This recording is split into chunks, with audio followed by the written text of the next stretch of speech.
But here's a story. A man once came to the Baal Shem Tov, a Jew, crying, please help me.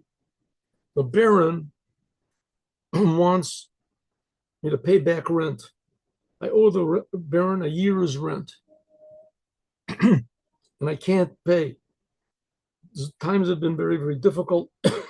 My children have been sick. I had to take time to deal with them, to pay money for them.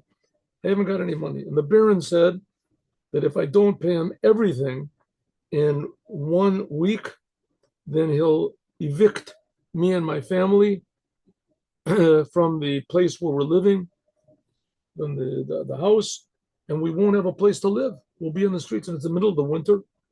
And he doesn't care. He has no mercy. He says, I've had mercy already for 1 year. And please, you have to help me, Baal Shem Tov. So the Baal Shem Tov said, listen, you have absolutely no worries. Don't worry about it. What type of properties do you have? He said, well, I don't have anything of my own. I'm renting this place. It's like upstairs my family lives. Downstairs it's like a tavern. And there's on the side, there's also this sort of like a hotel where people can stay. And there's a big area of land. But it's, I keep it in order, but, I was supposed to pay rent, and usually it worked out okay. But like I said, I got into trouble. So Baal Shem Tov, listen, don't worry about it all.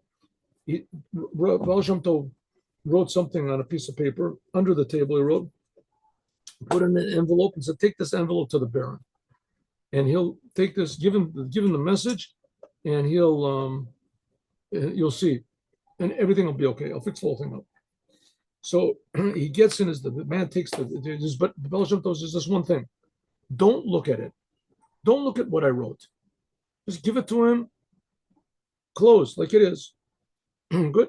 So the man runs outside, tremendously happy, and jumps in his wagon, and he drives to the big castle where this Baron lives. It's like a 3-hour drive. So the first hour he's tremendously happy and he's singing. The second hour he starts to think, I wonder what's written in that letter. But the Baal Shem Tov told me I shouldn't open it. Look. And he looks at it, he says, look at the Baal Shem Tov left the envelope open. But he told me I shouldn't look at it. So I'm not going to look. Then when the third hour began, so he started thinking, 1 second, the Baron, he doesn't understand Yiddish. Maybe the Baal Shem Tov wrote it in Yiddish. The Baron, he doesn't understand it. Maybe it's a mistake. Melly, what could it have been? Baal Shem Tov, he's a Jew. The Baron hates Jews. What's he going to do?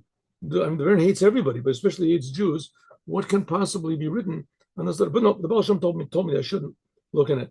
I wouldn't look at it. But meanwhile, his certainty is waning, and his doubts are waxing. They're getting bigger and bigger. And finally, by the time he gets up to the door of the Baron, as he's holding on to the envelope, and he's getting more and more afraid of the Baron, and he says, listen, maybe there's nothing written. Maybe the Baal Shem Tov made a mistake. Maybe so. He's just about to knock on the door of the Baron. He says, listen, maybe I'll just open up the envelope. I won't take it out. I'll just look at the paper as it is. He opened it up, and he looked at the paper, sort of moved it around like this.